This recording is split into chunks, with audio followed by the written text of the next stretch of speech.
Dios le bendiga, mis amados, amén. Estamos agradecidos al Señor porque podemos orar. Cuánto gozo, cuánta libertad hay en orar, en poder hablar con el Padre y tener la seguridad que Él nos oye. Amén. Tener la seguridad que Él nos oye y que Él es galardonador de los que le buscan. Que tú has venido con fe, tú has venido con certeza, descansando en que el Señor te escucha. Él te dará las fuerzas cuando ya no tienes ninguna. Amén. Él te levantará cuando te sientes que ya no puedes más. De verdad, hermanos, esa es la gracia y la misericordia del Señor. Estoy agradecida a Dios. El martes pasado, ustedes no saben, yo no sé cómo estaba parada aquí porque tenía un terrible, pero terrible malestar. Pero bueno, Dios me dio fuerza, terminé de dar la clase, todo aquí con ustedes y me retiré a casa, pero al día siguiente amanecí con 39 de fiebre el jueves, fiebre el viernes y de verdad que fueron días bastante adoloridos. Por eso les digo, Dios es bueno, amén. Así que solamente en Él nos movemos y en Él somos. Vamos a continuar estudiando la palabra del Señor, aprendiendo. ¿Qué estamos estudiando? ¿Qué es la iglesia? ¿Qué es la iglesia? ¿Quiénes la conforman?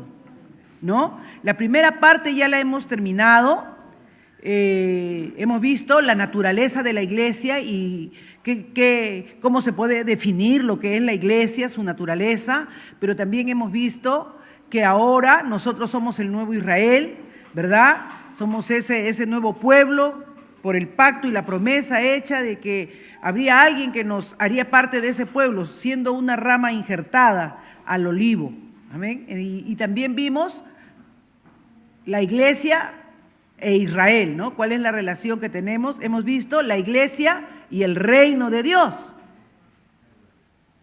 ¿En cuántos Dios está reinando? ¿Qué significa el reino de Dios? Ya ahora sabemos, ¿no es cierto?, que no es irnos al cielo, sino el reino de Dios, ¿qué es?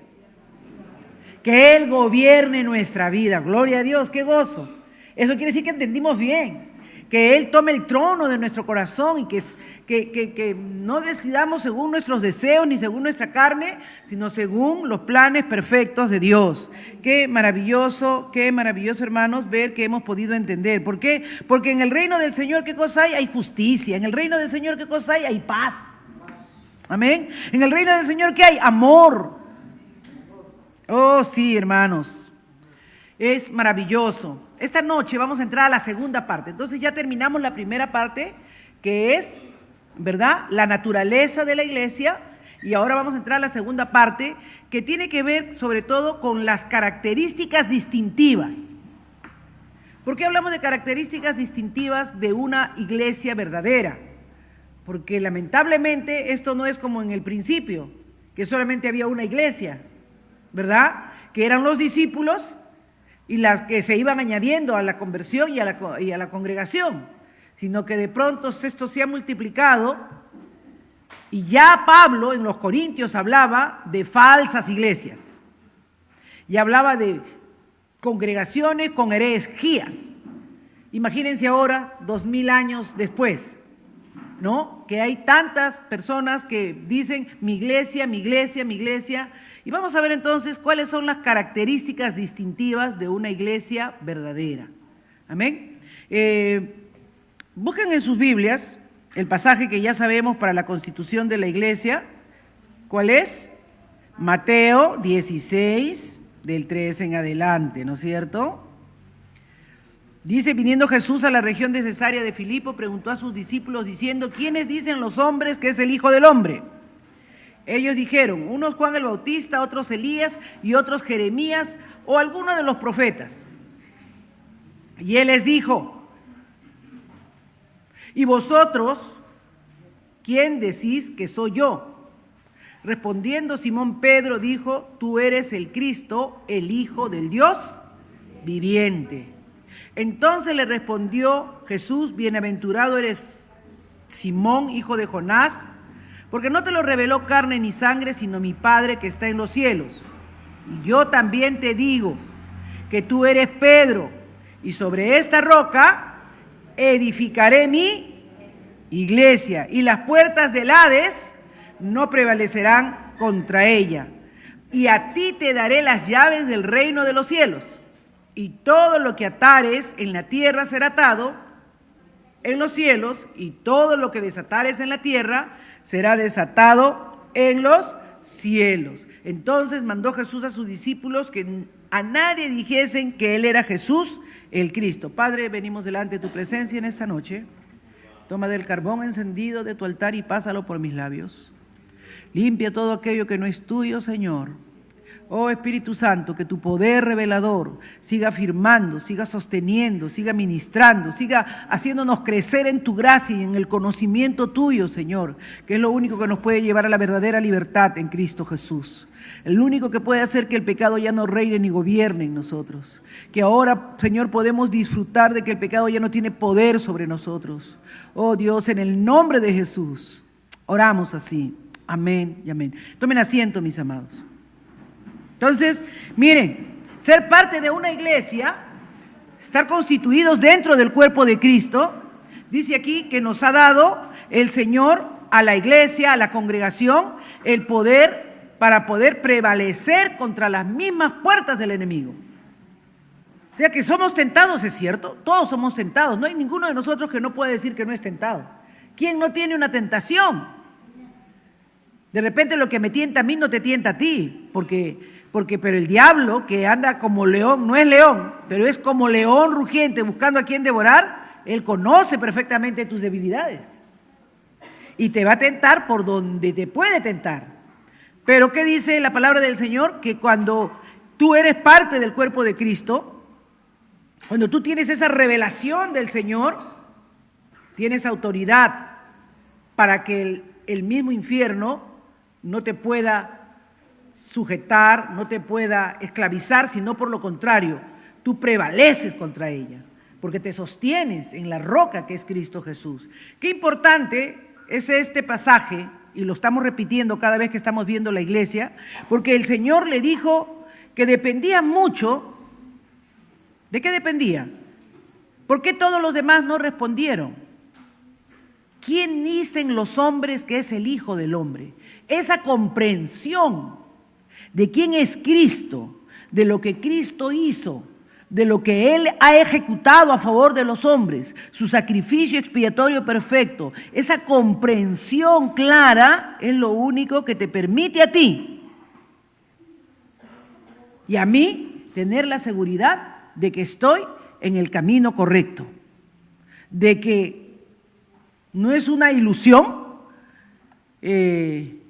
no es algo que, bueno, me he entusiasmado en un momento y he creído por un momento, sino que yo estoy segura que Él es el Cristo, el Hijo de Dios, y que como el Hijo de Dios ha venido a cumplir el plan redentor eterno que Dios tenía para nosotros que éramos pecadores, y que por medio de Él, de Cristo Jesús, al haber creído y al haber confiado en su obra expiatoria en la cruz, yo también, como Pedro, puedo escuchar esa voz que dice: bienaventurada eres, Rosario, porque eso no te lo reveló carne ni sangre, sino mi Padre que está en los cielos.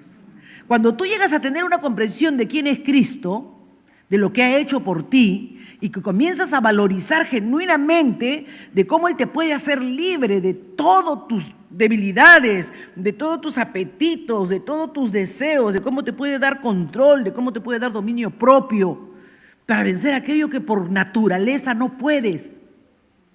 Porque nosotros sin esa revelación de Cristo Jesús y esa comprensión de que Él es el Hijo, y el aceptarlo y recibirlo como nuestro Señor y Salvador, hace que el Espíritu Santo venga a morar en nosotros. Y al venir el Espíritu Santo a morar en nosotros, ya no enfrentamos solo a nuestras debilidades. Amén. Sino que nos da poder para poder enfrentarlos, nos da esa fuerza que nos falta para poder resistir en el momento de la debilidad. Hermanos, no es fácil. ¿Recuerdan el domingo yo hice un compromiso? No sé cuántos estuvieron en el mensaje de la mañana, que el Señor nos habló fuerte. El que tiene oídos para oír, escuche, ¿no es cierto? Y yo escuché claramente la voz del Señor ahí cuando decía: hermano, usted tiene que dejar su celular, tiene que irse a descansar sin estar ahí mirando el YouTube o la última, bueno, Tal vez yo no veo pues películas, pero estoy viendo la receta, cómo se hace el pan con masa madre, y como ya sabe la maquinita, ¿no? La inteligencia artificial, que yo me inclino por ahí, cada vez que me sale en mi pantalla de favoritos de YouTube, ya me sale pan con esto, no he visto esto, todavía sale con esto, ¿no? O qué otra vitamina le puedes echar a las orquídeas para que sus raíces mejoren. Sabe mi vida completa YouTube. Ni ustedes saben lo que me gusta, pero les garantizo que él sabe todo. Y agarrar y no verlo en la noche, hermano, fue difícil. Fue difícil. Y todos el coro ahí en mi casa de mi hija amenazándome, mamá, has dicho que no vas a ver, ¿ah? Has dicho públicamente. Yo no sabía qué decirle. Solo sabía que tenía unas ganas locas de agarrar mi celular y echarme en mi cama y ponerme a ver. Y le dije, Señor, la sangre de Jesucristo tiene poder. Así de simple, hermanos.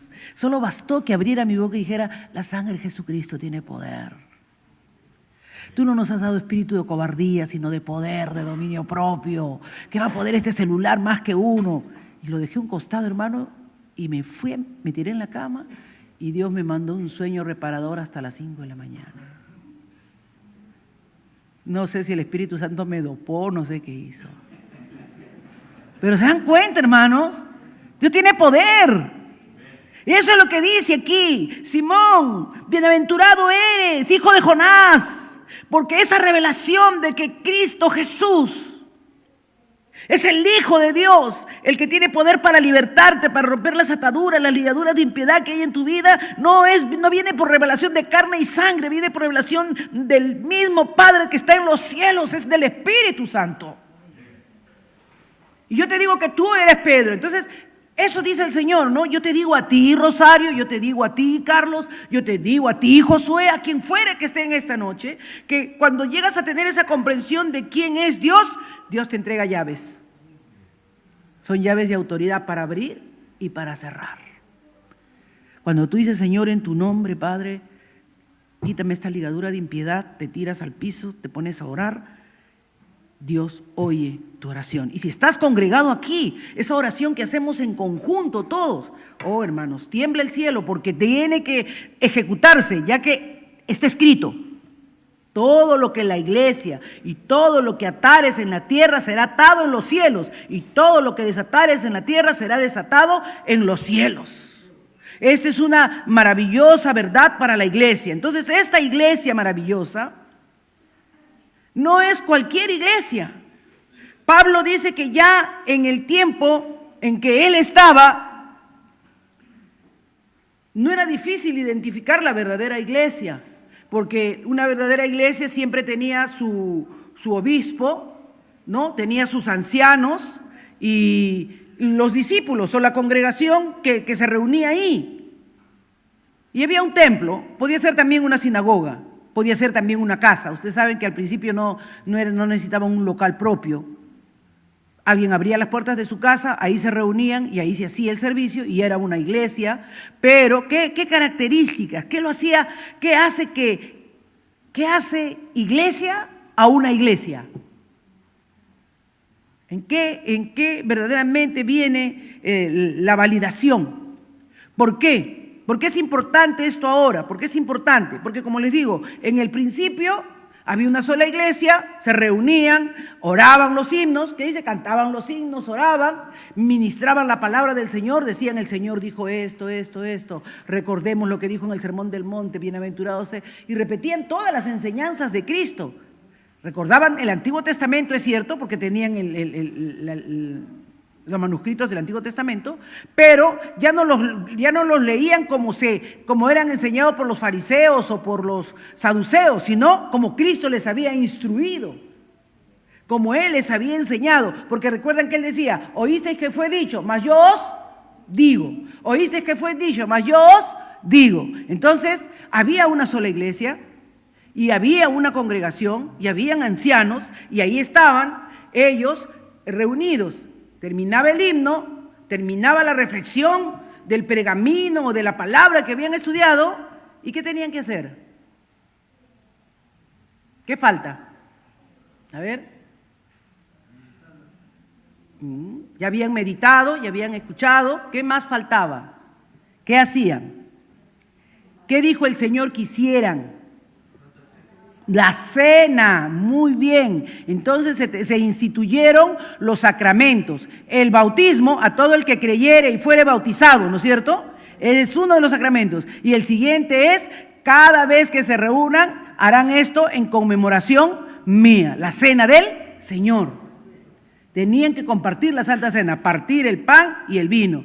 Y se repetía las palabras recordando que era el cuerpo y la sangre de Cristo figurativamente, para que tengan memoria que por su sangre y por su sacrificio en la cruz, por su muerte, nosotros hemos tenido nuevamente vida eterna. Eso era lo fundamental cuando se reunían, ¿no? Pero comenzaron a surgir, ¿verdad? Cuando Pablo dice en 1 Corintios, por favor, 10:20, sobre algunas iglesias falsas que comenzaron a surgir. Dice, antes digo que lo que los gentiles sacrifican, a los demonios los sacrifican, y no a Dios. Y no quiero que vosotros os hagáis participantes con los demonios. O sea, había algunos que venían a la fe, pero venían con una fe mezclada. ¿Recuerdan lo que el Señor habló del domingo de la mezcla, ¿no? De la mezcla. Vuelvan a escuchar ese mensaje, volvamos a escucharlo todos ese mensaje. Cómo se mezcla, ¿no? Cómo hay ese sincretismo de traer una cosa del mundo y meterla a la iglesia y a la congregación y hacerla. Y eso inmediatamente Pablo le dice, cuando hay algo sacrificado a los ídolos, que ya no hay más sacrificio. ¿Por qué tomábamos la cena del Señor? La sangre y el cuerpo de Cristo. Si ya no hay más sacrificio, entonces, ¿cómo iban a traer algo sacrificado a los ídolos? Dice, eso lo hacen para los demonios, ¿no? En 1 Corintios 12:2, sabéis que cuando erais gentiles se os extraviaba llevándoos como se os llevaba a los ídolos mudos.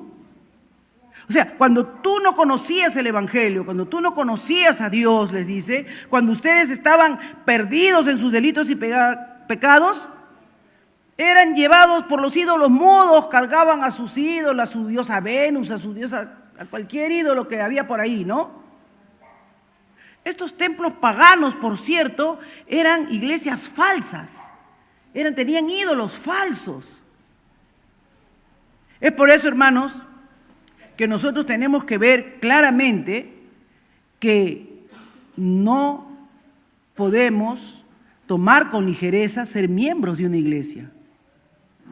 Ser miembros de una iglesia es importantísimo y es un compromiso con Dios. ¿Por qué? Porque la iglesia debe representar, ¿qué cosa? El cuerpo de Cristo. La iglesia es la que acerca el reino de Dios, ya lo hemos visto. La iglesia es el pueblo de Dios que testifica con su vida y con su práctica de los principios que Dios ha enseñado. La iglesia es una hermandad, también lo hemos visto, que somos hermanos, que tenemos un afecto entrañable los unos por los otros y que nos ministramos y nos servimos los unos a los otros.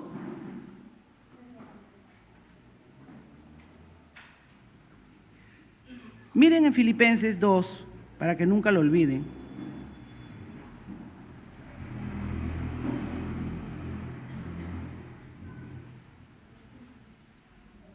Filipenses 2:2 dice, completad mi gozo, sintiendo lo mismo, teniendo el mismo amor, unánimes, sintiendo una misma cosa. Está hablando en plural, a la iglesia, está hablando a la congregación de los santos.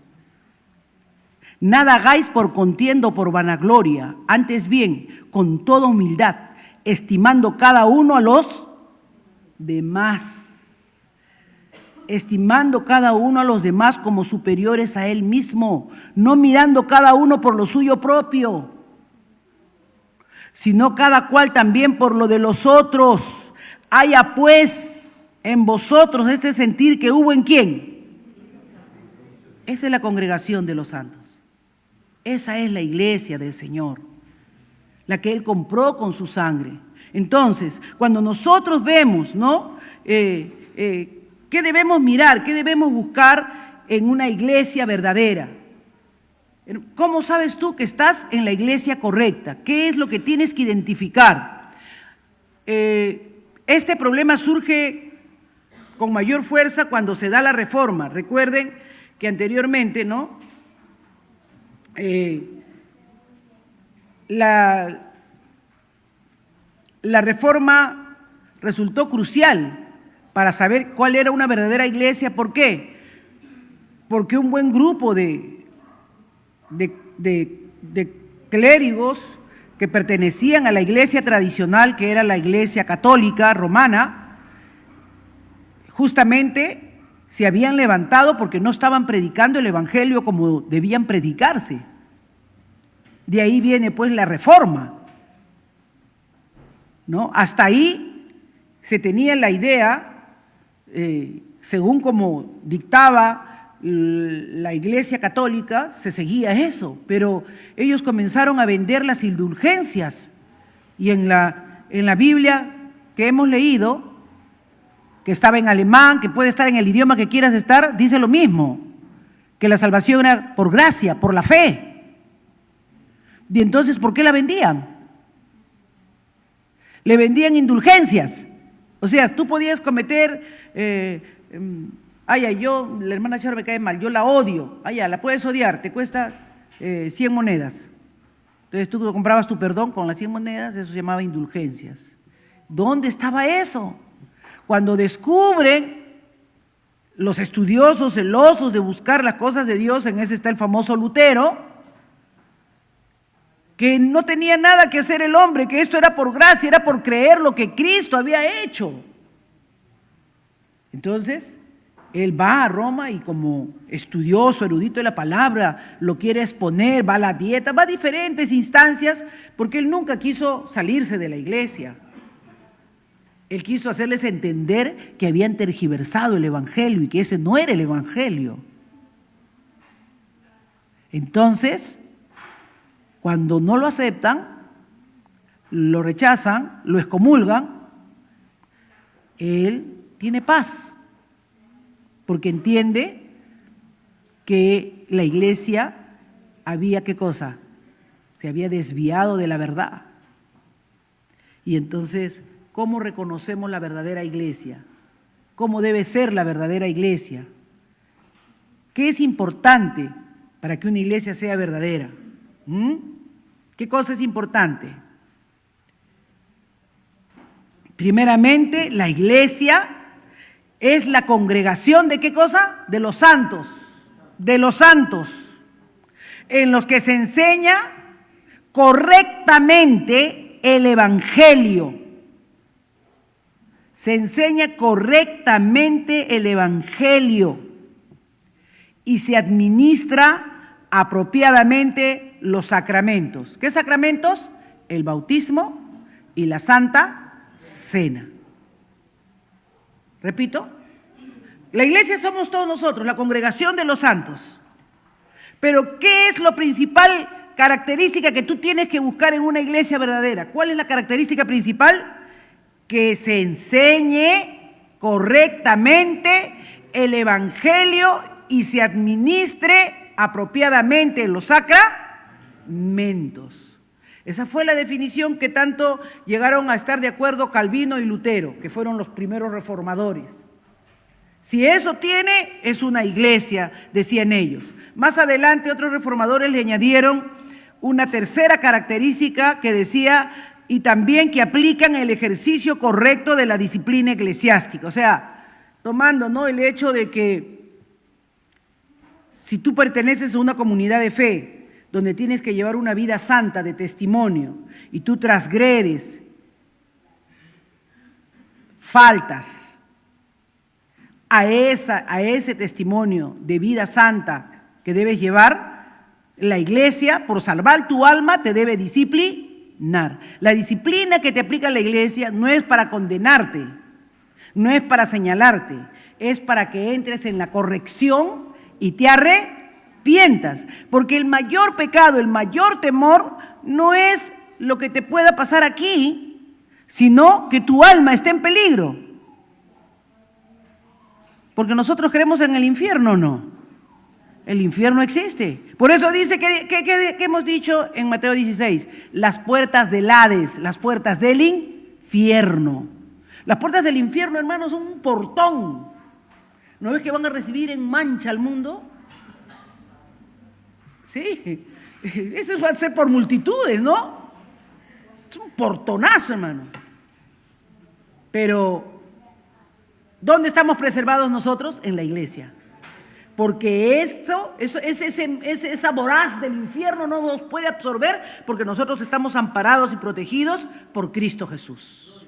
Limpiados y redimidos. Las puertas del infierno no pueden contra la iglesia. Entonces, es importante que yo entienda que en una verdadera iglesia se debe predicar el verdadero evangelio, el evangelio completo, no el evangelio a medias. Las cosas se debe ver Biblia.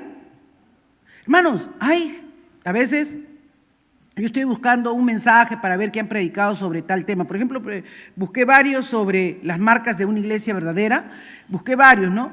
Pero, hermano, encuentras a veces a unos que hablan de que se fueron por aquí, se fueron de viaje por allá y que llegaron y que luego se encontraron, cuentan 2 chistes, 3 chistes, y digo, qué ociosidad, yo le doy 5 o 6 minutos a eso y lo cambio porque yo no me explico cómo se pueden parar y grabarse hablando cosas que no tienen nada que ver con la palabra del Señor. Y tienen congregaciones grandes, se ve ahí. Yo digo, no deben leer su Biblia esa congregación. Porque ¿cómo pueden soportar escuchar tanto sin que lo que esté hablando esté respaldado por la palabra de Dios? Entonces acá dice que la iglesia, una característica que verdaderamente hace, ¿no?, que sea distintiva de la iglesia, es que en la iglesia se tiene que predicar todo el evangelio, se tiene que predicar la palabra de Dios, se tiene que abrir la Biblia con toda claridad y se tiene que exponer la palabra. Y es bueno que también no solamente se exponga, no solamente se enseñe, sino que se escuche y se practique. Por eso es que algunos reformadores más adelante añadieron, ¿verdad?, como tercer distintivo, ¿qué cosa he dicho?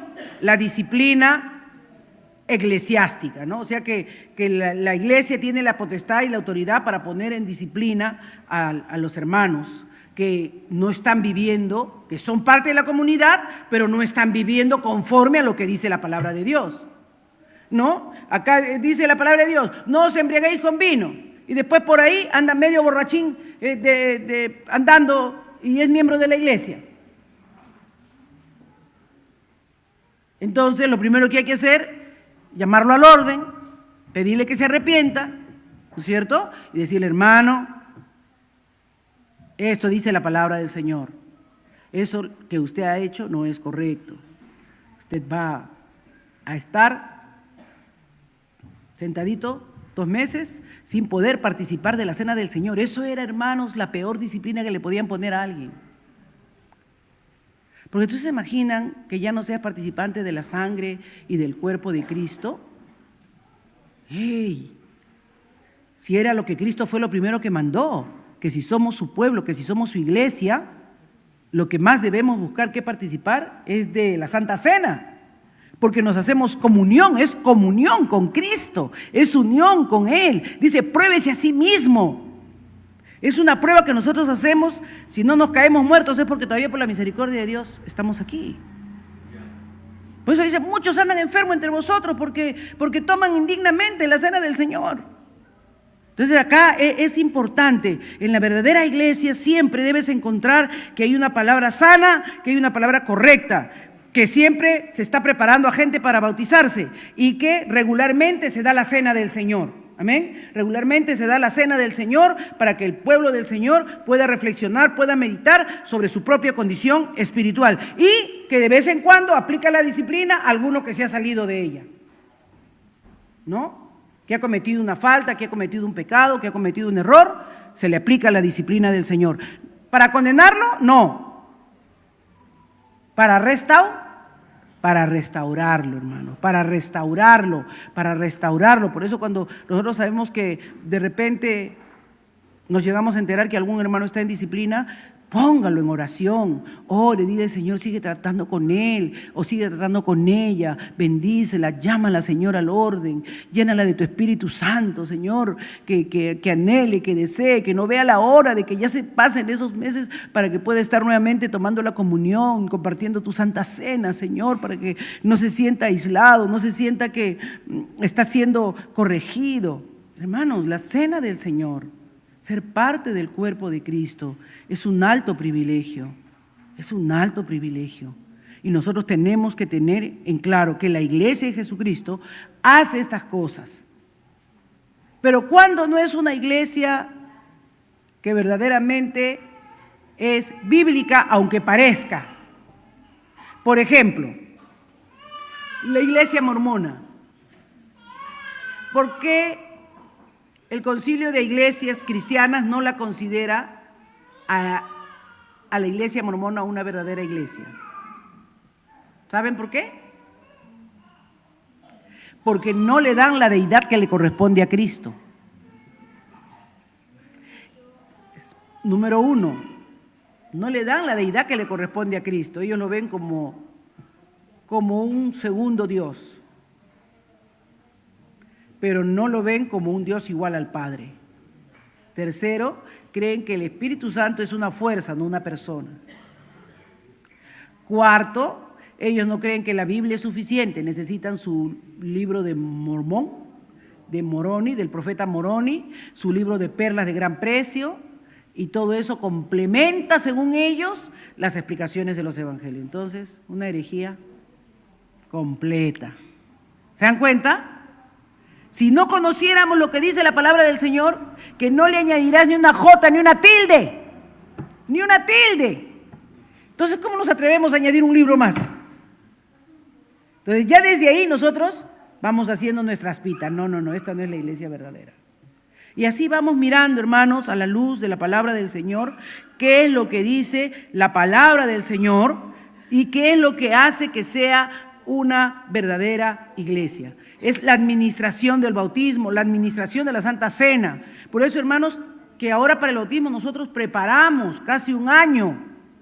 Comienzan 7, comienzan 8, pero ahora están terminando 4 o 5 bautizándose, porque en el camino van viendo que todavía no están preparados, que no hay una genuina conversión, o la Santa Cena, ¿verdad? Que por lo menos aquí en la iglesia se practica una vez al mes, pero no se sorprendan si de repente en un mes lo hacemos 2 veces, o lo hacemos 3 veces, porque dice el Señor, cada vez que os congreguéis en mi nombre. Amén. Así que la cena del Señor es algo que debe practicar una iglesia sana. A veces que he llegado a iglesias y que le digo, ay, sí, hermano, pero ¿y la cena del Señor? Hace más de 2 años creo que ya no hacen, hace 1 año y medio. Hay algunos que ya son religiosos, ¿no? Por ejemplo, cuando estaba allá en Estados Unidos, a veces cuando iba a capacitaciones, teníamos que ir a la iglesia que nos llevaran, ¿no? Llegábamos a veces nos llevaban a la luterana, a veces a la anglicana, que parecen sacerdotes curas ellos porque usan su cuello clerical y su sotana. Todo. Y eso es todos los domingos, ¿no? Todos los domingos es su Santa Cena. Pero ya es bastante religioso, ¿no? Entonces, nosotros tenemos que tener cuidado de cómo se aplica y se practica estos sacramentos de una manera bien administrada, bien administrada. Me he encontrado con muchas personas, me dicen, hermana, ¿puedo tomar clase de bautismo con usted? Sí.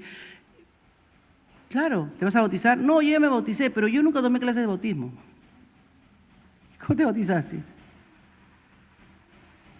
No, sí, me dijo, ya, ven una sesión. Me dan ganas de decirles, creo que hay que bautizarte de nuevo, pero la verdad es que me quedo pensando, hermanos. Yo digo, Señor, es con mucha seriedad, ¿no? Yo a mis niñas, a pesar que son bastante adolescentes ahí, ¿no?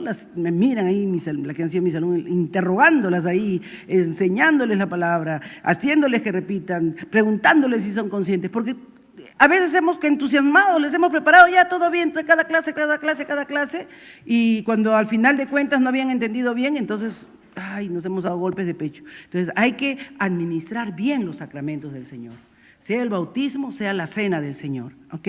¿Por qué? Porque hay iglesias que no son iglesias que cambian, que tergiversan toda la doctrina. Ahora hay iglesias de la prosperidad, iglesias proféticas, iglesias visionarias, yo no sé, que le ponen cada cosa a las iglesias, de la superfe, de la poca fe, no sé, pero de todo hay. Entonces ustedes, hermanos, miren a la luz del Señor, amén, miren a la luz del Señor. ¿Cuál es el propósito de la iglesia?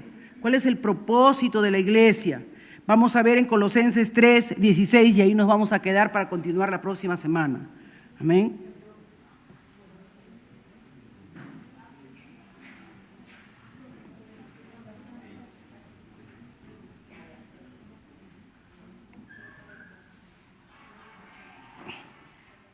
¿Qué dice Colosenses 3:16? A ver, léelo, Dante.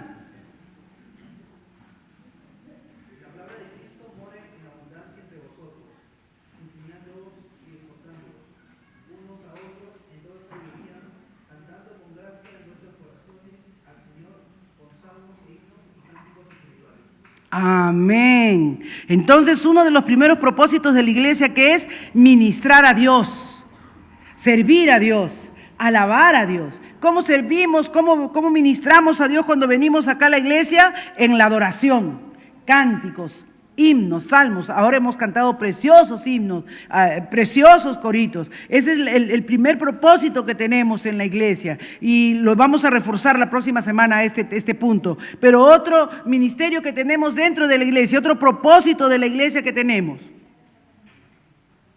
Un segundo propósito que tenemos. La palabra del Señor. El ministerio a los creyentes. ¿Cuál es el ministerio hacia ustedes? Nutrirlos, enseñarles, amén, alimentar al rebaño, darles palabra, pastos frescos, siempre trayendo una palabra que les pueda servir para fortalecer su ánimo apatido, su espíritu cansado. Entonces, propósitos de la iglesia, 3 aspectos importantes. El primero, hacia Dios. Nuestro servicio hacia Dios, nuestra adoración, nuestra alabanza, nuestro reconocimiento, todo para Él. Segundo aspecto importante del propósito de la iglesia, ministrar, servir a los creyentes, nutrirlos, alimentarlos, ministrarles, consolarlos, confortarlos. Y el tercer aspecto que vamos a ver, y lo vamos a reforzar la próxima semana, cada uno de estos puntos que estoy diciendo, ¿cuál es? ¿Cuál nos falta? Hemos dicho a Dios, a los creyentes. ¿Cuál nos faltaría? ¿Ah?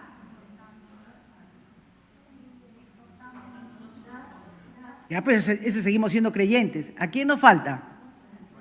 Ah, muy bien, afuera, como dice nuestro hermano. Este de misiones tiene que ser. Tiene tan claro al mundo, nuestro ministerio al mundo. ¿Cuál es nuestro ministerio al mundo? La evangelización. La misericordia, ¿no? Alcanzar a otros perdidos. Como nosotros estábamos antes perdidos en nuestros delitos y pecados, ahora también nosotros somos llamados, ¿verdad?, a alcanzar a otros, para que conozcan la luz del Evangelio, para que sean ministrados, para que sean salvados, para que sean rescatados de las tinieblas a la luz admirable. Porque el Evangelio de Dios tiene poder para sanar, tiene poder para libertar, tiene poder, hermanos, para hacernos nuevas criaturas, para traernos gozo y alegría, para echar fuera demonios, para vivir en el poder del Espíritu, para echar fuera toda enfermedad, toda dolencia. Dice que sus discípulos, ¿cómo volvían?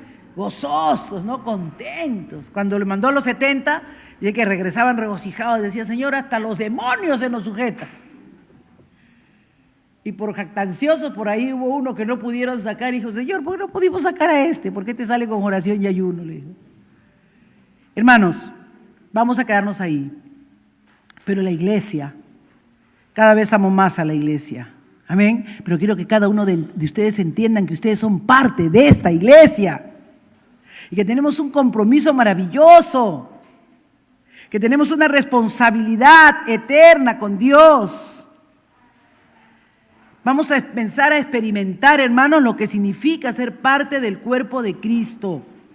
Ser parte de una iglesia. Ser parte de una iglesia, hermanos, es algo maravilloso, precioso. En medio de toda situación, de toda prueba y de toda circunstancia, Dios quiere glorificarse en nuestras vidas. Vamos a orar. Padre, yo te doy gracias en esta hora. Señor, por tu inmenso amor y misericordia. Gracias por hacernos parte de una iglesia verdadera, Señor. De una iglesia donde queremos predicar el evangelio completo, verdadero. Señor, que nos exhorte, que nos limpie, que nos santifique cada día más, que nos acerque más al trono de tu gracia, que podamos tener esa claridad y esa convicción que tú eres el Cristo, el Hijo del Dios viviente, y que has venido, Señor, para romper toda ligadura, toda atadura de nuestra vida, para declararnos libres del pecado, para que el poder del pecado ya no sea sobre nosotros, para hacernos una comunidad de fe maravillosa, Señor, donde nos alentamos, donde nos animamos unos a otros, Padre, en el temor tuyo. En el nombre de Jesús, Señor.